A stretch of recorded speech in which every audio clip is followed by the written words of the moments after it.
S, ಮತ್ತೊಂದು ಕಡೆ AICC ಅಧ್ಯಕ್ಷ ಖರ್ಗೆ ಬಳಿ ಸಚಿವರು ಮಾಡಿರುವಂತಹ ಪ್ರಸ್ತಾಪವೇನು? ಅಧಿಕಾರ ಹಂಚಿಕೆ ಮಾತು ಮತ್ತೆ ಕೇಳಿ ಬರ್ತಾ ಇದೆ. ಸದ್ಯಕ್ಕೆ ಸಿದ್ದರಾಮಯ್ಯ ನಾಯಕತ್ವ ಪಕ್ಷಕ್ಕೆ ಅತಿ ಮುಖ್ಯ. ಸಿದ್ದರಾಮಯ್ಯ ಅವರು ಬಿಟ್ಟರೆ ಯಾರು ಸೂಕ್ತ ಅನ್ನುವಂತಹ ಲೆಕ್ಕಾಚಾರದಲ್ಲಿ ಈಗ ಮಾತನಾಡಿಕೊಳ್ಳುವಂತಹ ಪರಿಸ್ಥಿತಿ. ಅವರೇ ಆ ಒಂದು ಸ್ಥಾನಕ್ಕೆ ಸೂಕ್ತ ಅಂತ ಹೇಳಿ ಉಪಚುನಾವಣೆ ಫಲಿತಾಂಶ ಕಾಂಗ್ರೆಸ್ ಪರವಾಗಿಯೇ ಬರಲಿದೆ. ಸಿದ್ದರಾಮಯ್ಯ ನಾಯಕತ್ವಕ್ಕೆ ಮತ್ತಷ್ಟು ಶಕ್ತಿಯನ್ನ ಕೊಡಲಿದೆ.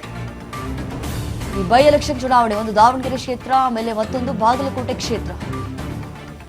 ಎರಡು ಕ್ಷೇತ್ರದಲ್ಲಿ ನಾವೇ ಗೆಲ್ತೀವಿ ಅನ್ನುವಂತಹ ಒಂದು ಹುಮ್ಮಸ್ನಲ್ಲಿದ್ದಾರೆ ಕಾಂಗ್ರೆಸ್ನ ನಾಯಕರು. ಹಾಗಾಗಿ ಸಿದ್ದರಾಮಯ್ಯ ನಾಯಕತ್ವಕ್ಕೆ ಮತ್ತಷ್ಟು ಶಕ್ತಿಯನ್ನ ಕೊಡಲಿದೆ ಆ ಎರಡೂ ಚುನಾವಣೆ ಅಂತ ಹೇಳಲಾಗ್ತಾ ಇದೆ. ಕೆಪಿಸಿಸಿ ಅಧ್ಯಕ್ಷ ಸ್ಥಾನ ಬದಲಾವಣೆ ಮಾಡಿದ್ರೆ ತುಂಬಾನೇ ಒಳ್ಳೆಯದು. ಕೆಲ ಹಿರಿಯ ಶಾಸಕರು ಸಚಿವ ಸ್ಥಾನಕ್ಕೆ ಅರ್ಹರಿದ್ದಾರೆ. ಈಗೇನು ಮಂತ್ರಿ ಸ್ಥಾನದಲ್ಲಿದ್ದಾರೆ ಕೆಲ ಸಚಿವರು. ಯಾರು ಅಸಮರ್ಥರಿದ್ದಾರೆ, ಯಾರು ಸರಿಯಾಗಿ ಕೆಲಸ ಮಾಡ್ತಾ ಇಲ್ಲ, ಯಾರು ಪಕ್ಷ ವಿರೋಧಿ ಚಟುವಟಿಕೆಗಳನ್ನ ಮಾಡ್ತಿದ್ದಾರೆ ಅಂತವರನ್ನ ಕೈ ಬಿಟ್ಟುಬಿಟ್ಟು ಈಗ ಹಿರಿಯ ಶಾಸಕರೇನಿದ್ದಾರೆ ಟವಲ್ ಹಾಸ್ತಿದ್ದಾರೆ. ನಮಗೂ ಕೂಡ ಈ ಬಾರಿ ಚಾನ್ಸು ಅಂತ ಹೇಳಿ. ಯಾಕಂತಂದ್ರೆ 5 ವರ್ಷ ಯಾರೆಲ್ಲ ಸಚಿವ ಸ್ಥಾನವನ್ನ ನಿಭಾಯಿಸಿದ್ದಾರೆ ಅಂತವ್ರಿಗೆ ಕೊಟ್ಬಿಟ್ಟು ಹಿರಿಯ ಶಾಸಕರಿಗೆ ಇನ್ನು ಮಾಡ್ಕೊಳ್ಳಿ ಅಂತ ಹೇಳಿ ಈಗ ಸಂಪುಟ ಪುನರ್ರಚನೆ ಮಾಡಲೇಬೇಕು ಅನ್ನುವಂತಹ ಒತ್ತಾಯವನ್ನ ಕೂಡ ಎಐಸಿಸಿ ಅಧ್ಯಕ್ಷರಾಗಿರುವಂತಹ ಮಲ್ಲಿಕಾರ್ಜುನ ಖರ್ಗೆ ಅವರ ಮುಂದೆ ಪ್ರಸ್ತಾಪವನ್ನು ಮಾಡಿದ್ದಾರೆ. ರಾಜಕೀಯ ಈ ಪ್ರಸಕ್ತ ಬೆಳವಣಿಗೆಗಳು ಏನಾಗ್ತಿದ್ದಾವೆ, ಈ ಆಗು ಹೋಗುಗಳು ಏನಿದಾವೆ, ಇದೆಲ್ಲದರ ಬಗ್ಗೆ ಕೂಡ ಹೈಕಮಾಂಡ್ ಗಮನಕ್ಕೆ ತಂದಿದ್ದಾರೆ. ಅಲ್ಪಸಂಖ್ಯಾತ ನಾಯಕ ಮೇಲಿನ ಕ್ರಮ ಸರಿಯಲ್ಲ. ಮೇ 20ಕ್ಕೆ ಕಾಂಗ್ರೆಸ್ ಅಧಿಕಾರಕ್ಕೆ ಬಂದು ಹತ್ತತ್ರ 3 ವರ್ಷ ಆಗುತ್ತೆ. ದೆಹಲಿಯಲ್ಲಿ ಎಐಸಿಸಿ ಅಧ್ಯಕ್ಷ ಖರ್ಗೆ ಜೊತೆ ಮಹತ್ವದ ಚರ್ಚೆಯನ್ನ ಕೂಡ ಮಾಡಿದ್ದಾರೆ.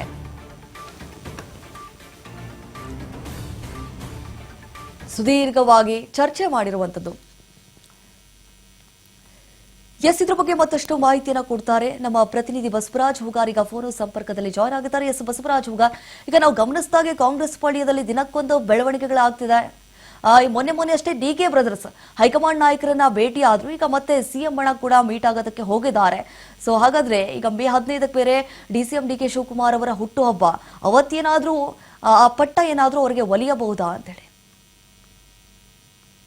ಸಿಎಂ ಡಿಕೆ ಶಿವಕುಮಾರ್ ಅವರು ಮುಖ್ಯಮಂತ್ರಿ ಆಗ್ಬೇಕು ಅನ್ನುವಂತ ನಿಟ್ಟಿನಲ್ಲಿ ಅವ್ರದೇ ಆಗಿರ್ತಕ್ಕಂತ ಹಲವಾರು ರೀತಿಯ ತಂತ್ರಗಾರಿಕೆಯನ್ನ ರೂಪಿಸ್ತಾ ಇದ್ದಾರೆ. ಅದರ ಭಾಗವಾಗಿ ಅವರ ಸಹೋದರ ಡಿಕೆ ಸುರೇಶ್ ಆಗಿರ್ಬಹುದು, ಮತ್ತೆ ಅವರು ಕೂಡ ಮತ್ತೆ ಅವರ ಆಪ್ತರು ಸಹಿತ ಹೈಕಮಾಂಡ್ ನಾಯಕರನ್ನ ಭೇಟಿಯಾಗಿ ಚರ್ಚೆ ಕೂಡ ನಡೆಸಿರ್ತಕ್ಕಂಥದ್ದು.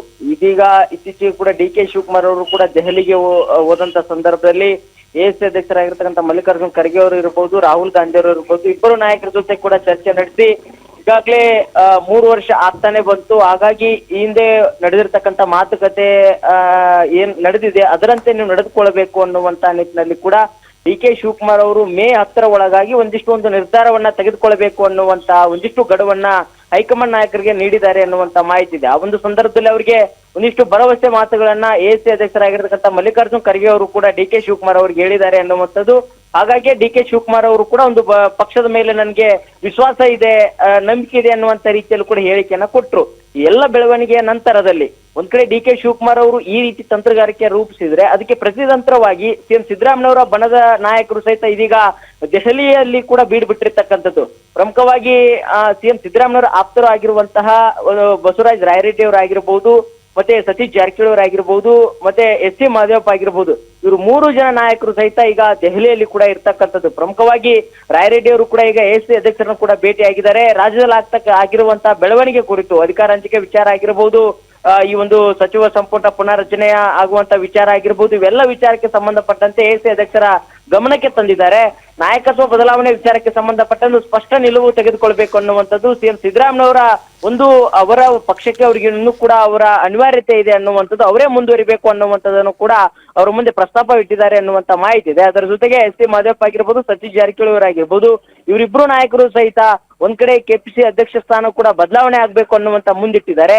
ಅದರ ಜೊತೆಗೆ ಇನ್ನೊಂದು ಸಂಪುಟ ಪುನರ್ರಚನೆ ಆಗಬೇಕು, ಹಲವು ಹಿರಿಯ ಶಾಸಕರು ಸಹಿತ ಇದ್ದಾರೆ, ಅವ್ರಿಗೂ ಕೂಡ ಒಂದು ಸಚಿವ ಸಂಪುಟದಲ್ಲಿ ಅವಕಾಶ ಮಾಡಿಕೊಡಬೇಕು. ಇಲ್ಲ ಅಂತಂದ್ರೆ ಮುಂಬರ್ತಕ್ಕಂಥ ಸ್ಥಳೀಯ ಮಟ್ಟದ ಚುನಾವಣೆಗಳಾಗಿರ್ಬಹುದು, ಮತ್ತೆ 2028ರ ವಿಧಾನಸಭೆ ಚುನಾವಣೆಗೆ ಕೂಡ ಪಕ್ಷಕ್ಕೆ ದೊಡ್ಡ ಮಟ್ಟಿಗೆ ಹೊಡೆತ ಬೀಳುವಂತ ಸಾಧ್ಯತೆ ಇದೆ. ಹಾಗಾಗಿ ನೀವು ಇದಕ್ಕೊಂದು ಸ್ಪಷ್ಟವಾಗಿರ್ತಕ್ಕಂಥ ನಿರ್ಧಾರ ತೆಗೆದುಕೊಳ್ಳಬೇಕು. ಪಕ್ಷದ ಸಿದ್ಧಾಂತಗಳೇನಿದಾವೆ ಅದ್ರ ತಕ್ಕಂತೆ ನೀವು ನಡೆದುಕೊಳ್ಬೇಕು ಅನ್ನುವಂತ ನಿಟ್ಟಿನಲ್ಲಿ ಕೂಡ ಹೈಕಮಾಂಡ್ ನಾಯಕರ ಮುಂದೆ ತಮ್ಮ ಒಂದು ವಾದವನ್ನು ಕೂಡ ಮುಂದಿಟ್ಟಿದ್ದಾರೆ. ಹಾಗಾಗಿ ಒಂದ್ ಕಡೆ ಡಿ.ಕೆ. ಶಿವಕುಮಾರ್ ಅವರು ಸಿಎಂ ಸ್ಥಾನದ ವಿಚಾರಕ್ಕೆ ಸಂಬಂಧಪಟ್ಟಂತೆ ಬಹು ದೊಡ್ಡ ಪಟ್ಟನ್ನು ಕೂಡ ಹಿಡಿದಿದ್ದಾರೆ.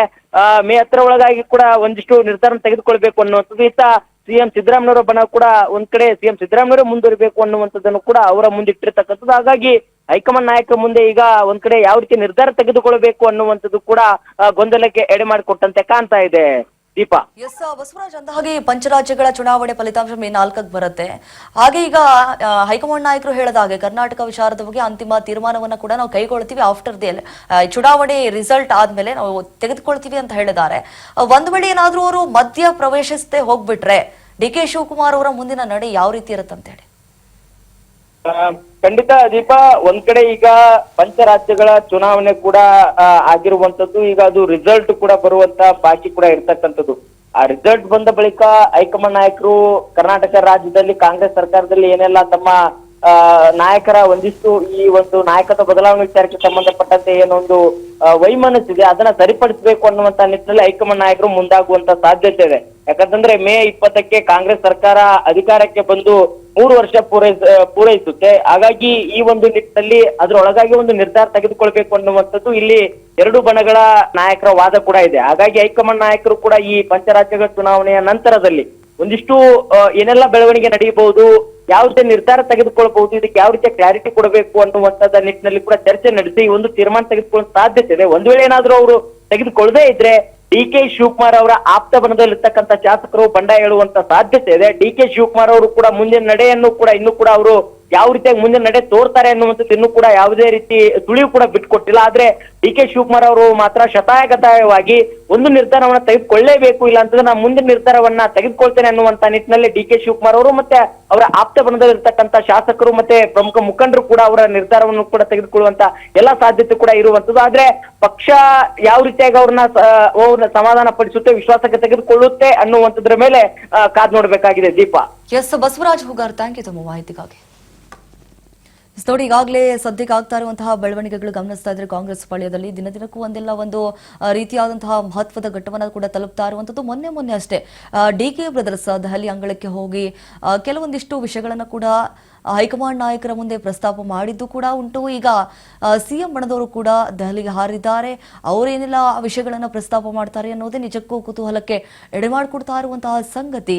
ಇದೆಲ್ಲದಕ್ಕೂ ಕೂಡ ಆಫ್ಟರ್ ಇದು ಫಲಿತಾಂಶದ ನಂತರ ತೆರೆ ಎಳೆಯುತ್ತಾರಾ, ಕರ್ನಾಟಕದ ವಿಚಾರದಲ್ಲಿ ಏನ್ ತೀರ್ಮಾನವನ್ನ ಕೈಗೊಳ್ಳುತ್ತಾರೆ ಅನ್ನೋದೇ ಈಗ ಯಕ್ಷ ಪ್ರಶ್ನೆಯಾಗಿ ಉಳಿದು ಬಿಟ್ಟಿದೆ. ಒಂದು ವೇಳೆ ಏನಾದರೂ ಮಧ್ಯ ಪ್ರವೇಶ ಮಾಡದೆ ಹೋಗ್ಬಿಟ್ರೆ ಡಿ.ಕೆ. ಶಿವಕುಮಾರ್ ಅವರ ಮುಂದಿನ ನಡೆ ಏನು? ಯಾಕಂತಂದ್ರೆ ಸಿಎಂ ಸಿದ್ದರಾಮಯ್ಯ ಬಣದಲ್ಲಿ ಗುರುತಿಸಿಕೊಂಡಿರುವಂತಹ ಪ್ರಬಲ ನಾಯಕರು ಹೇಳ್ತಾ ಇರೋದಿಷ್ಟೇ, ಸಿಎಂ ಸಿದ್ದರಾಮಯ್ಯ ಅವರೇ ಸೂಕ್ತ ಆ ಒಂದು ಸ್ಥಾನಕ್ಕೆ, ಅವರೇ ಪೂರ್ಣಾವಧಿ ಸಿಎಂ ಆಗಿ ಮುಂದುವರಿಯಲಿ. ಯಾಕಂತಂದ್ರೆ ಒಳ್ಳೆಯ ಆಡಳಿತವನ್ನ ಕೊಟ್ಟಂತಹ ಸಿಎಂ ಸಿದ್ದರಾಮಯ್ಯ ಅವರು ಅವರೇ ಆ ಒಂದು ಸ್ಥಾನಕ್ಕೆ ಸೂಕ್ತ ಅನ್ನುವಂತಹ ಲೆಕ್ಕಾಚಾರದಲ್ಲಿ ಮಾತನಾಡ್ತಿದ್ದಾರೆ. ಮತ್ತೊಂದು ಕಡೆ ಡಿಸಿಎಂ ಡಿ.ಕೆ. ಶಿವಕುಮಾರ್ ಅವರ ಬಣದವರು ಏನಿದ್ದಾರೆ, ಇಲ್ಲ ಡಿಸಿಎಂ ಡಿ.ಕೆ. ಶಿವಕುಮಾರ್ ಅವ್ರಿಗೆ ಒಂದು ಬಾರಿ ಚಾನ್ಸ್ ಕೊಡಿ, ಆ ಒಂದು ಚೇರ್ ನಲ್ಲಿ ಕೂತ್ಕೊಳ್ಬೇಕು ಡಿಸಿಎಂ ಡಿ.ಕೆ. ಶಿವಕುಮಾರ್, ಆ ಒಂದು ಆಸೆ ನಮಗೂ ಕೂಡ ಇದೆ ಅಂತ ಹೇಳಿ ಈಗ ಡಿಸಿಎಂ ಡಿ.ಕೆ. ಶಿವಕುಮಾರ್ ಅವರ ಬಣದವರು ಏನಿದ್ದಾರೆ ಅವರು ಕೂಡ ಒತ್ತಾಯ ಮಾಡ್ತಿದ್ದಾರೆ. ಹೈಕಮಾಂಡ್ ನಾಯಕರು ಎಷ್ಟರ ಮಟ್ಟಿಗೆ ಇದಕ್ಕೆ ಸ್ಪಂದಿಸ್ತಾರೆ, ಅದಕ್ಕೆ ಅನುವು ಮಾಡಿಕೊಡ್ತಾರಾ, ಅವ್ರಿಗೂ ಚಾನ್ಸ್ ಕೊಡ್ತಾರಾ? ಹೇಳಿದಾಗೆ ಸಿಎಂ ಸಿದ್ದರಾಮಯ್ಯ ಅವರು 2.5 ವರ್ಷ ಅವರು ಆ ಒಂದು ಸ್ಥಾನವನ್ನು ನಿಭಾಯಿಸಿಕೊಂಡು ಹೋಗ್ಲಿ, ಇನ್ನುಳಿದಂತಹ 2.5 ವರ್ಷ